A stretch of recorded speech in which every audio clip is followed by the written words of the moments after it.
Now we are moving to our public comment period. This time is dedicated to allow members of the public who have registered in advance to speak upon matters related to the Metro Nashville and Davidson County community. You have 2 minutes each, and we ask you to state your name and address. We have 3 speakers scheduled. We'll begin with Mr. Jon Sewell from District 17, 477 Chestnut Street, and he will be speaking on prostitution in Nashville. Mr. Sewell, you're recognized. All right, thank you.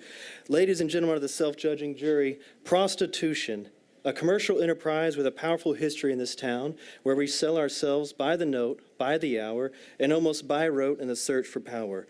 All that action at the individual level barely matches a collective self-selling at the municipal level, where we place ourselves, people, park, and parcel before potential suitors, shallow in sentiment but deep in pockets, typically ours. Let not those who practice the profession in an unnecessarily more permanent manner pronounce fault on those who practice it temporarily and often necessarily, but rather let's welcome them into the club, because for most of us assembled here today, it's not a discussion of what are we, but what's the price. An easy first step on the walk down this street of social inclusion is decriminalization of sex work.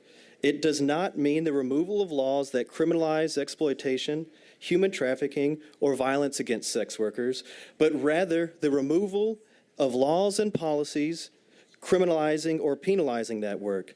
This approach empowers our neighbors by removing the fear of criminal reprisal. An inclusive society embraces the margins, helping the neighbors who need it most. We can restore dignity without imposing mores and ease access to health and social safety initiatives, the ability to report crimes, and organizing for increased safety simply by affording sex workers equal rights.